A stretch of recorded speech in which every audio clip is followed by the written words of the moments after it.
Welcome to Foresights TV. National aeronautics and space administration NASA May 25న ఒక వాతావరణ శాటిలైట్ను పంపింది. అవి భూధృవాల వద్ద ఉష్ణోగ్రతను ఎలా వెదజల్లుతోందన్న విషయంపై పరిశోధనలు చేస్తాయి. న్యూజిలాండ్ మహియాలోని ప్రముఖ రాకెట్ ల్యాబ్ నుంచి కొద్ది రోజుల్లో మరొక శాటిలైట్ను పంపనున్నారు. షూ బాక్సుల సైజులో ఉండే 2 ఉపగ్రహాలు ఆర్కిటిక్, అంటార్కిటికాల్లో పరిశోధనలు జరుపుతాయి. ఇవి 2 మంచుతో కప్పబడిన ప్రాంతాలు.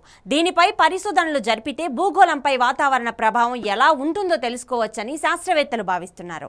ఈ మిషన్ను polar radiant energy in the far infrared experiment PREFIRE పేరు పెట్టారు.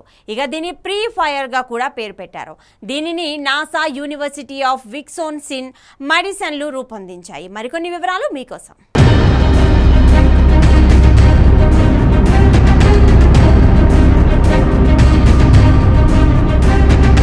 ప్రస్తుతం పంపిన శాటిలైట్ను క్యూబ్సాట్స్ అంటారు.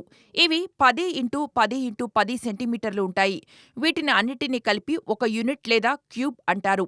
రూబిక్స్ క్యూబ్ కంటే ఈ శాటిలైట్ కొంచెం పెద్దగా ఉంటుంది. దీని బరువు 1.33 కేజీలు. క్యూబ్సాట్ మిషన్లో యూనిట్లు 1.5, 2, 3, 6 మరియు 12 యూనిట్లు ఉంటాయని నాసా తెలిపింది.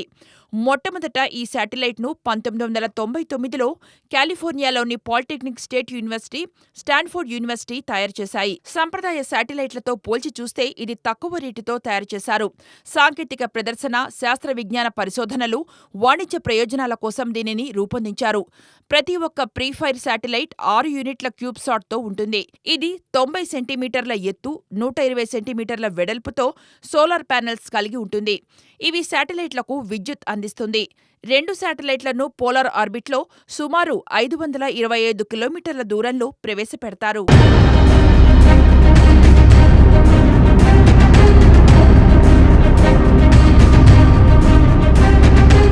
భూమి ధృవాల వద్ద ఉష్ణోగ్రతలు తెలుసుకోవాలని శాస్త్రవేత్తలు ఎందుకు ప్రయత్నిస్తున్నారంటే, సూర్యుడి నుండి భూమికి ఎంత వేడి వస్తోంది, భూమి నుంచి ఎంత వేడి అంతరిక్షంలోకి వెళ్తుందన్న విషయంపై అధ్యయనాలు జరుపుతారు. ఈ 2 విషయాలలో ఉన్న వ్యత్యాసం, ప్లానెట్ ఉష్ణోగ్రత, వాతావరణంపై అవగాహన కల్పిస్తాయి. భూమిలోని ఈ 2 ధృవ ప్రాంతాల్లో అత్యధిక ఉష్ణోగ్రతలు వెలువడుతున్నాయి. అయితే వీటిని కొలిచేందుకు పరికరాలేవీ లేవు. దీంతో ప్లానెట్ ఎనర్జీపై అవగాహన లేకుండా పోతోంది. దానిపై అవగాహన పెంచేందుకే ప్రీఫైర్ మిషన్ను పంపారు. దీనిలో 2 క్యూబ్సాట్లు ఉంటాయి. ఇవి ధృవాల వద్ద ఉండే ఇన్ఫ్రారెడ్ రేడియేషన్పై డేటాను సేకరిస్తాయి. శాస్త్రవేత్తలు భూగోళం ఎనర్జీ బడ్జెట్ అర్థం చేసుకోవడానికి ఇది ఉపయోగపడుతుంది. వారి అధ్యయనాలు, పరిశీలనలు భూమి ఉష్ణోగ్రతల సమతుల్యం అర్థం చేసుకోవడానికి ఉపయోగపడతాయి. భూతాపంతో అక్కడి ఐస్, సముద్రాలు, వాతావరణం పెను మార్పులకు లోను కావటం వెనుక కారణాలు తెలుస్తాయని NASA jet propulsion lab director Laurie Leshin తెలిపారు. ప్రతి ప్రీఫైర్ క్యూబ్సాట్లో థర్మల్ ఇన్ఫ్రారెడ్ స్పెక్ట్రోమీటర్ ఉంటుంది. ఇది ఆర్కిటిక్, అంటార్కిటికాలోని ఇన్ఫ్రారెడ్, ఫార్ ఇన్ఫ్రారెడ్ రేడియేషన్ను కొలుస్తాయి. ఇందుకు అనుగుణంగా ప్రత్యేకంగా రూపొందించిన అద్దాలు, డిటెక్టర్లను వాడుతున్నారు. వాతావరణంలోని నీటి ఆవిరి, మేఘాలలో ఇన్ఫ్రారెడ్ రేడియేషన్ ఎంత మేరకు ఉందో లెక్కించి ఆ ప్రాంతంలోని గ్రీన్ హౌసులపై ఎంత మేరకు ప్రభావం చూపుతుందో తెలుసుకుంటారు.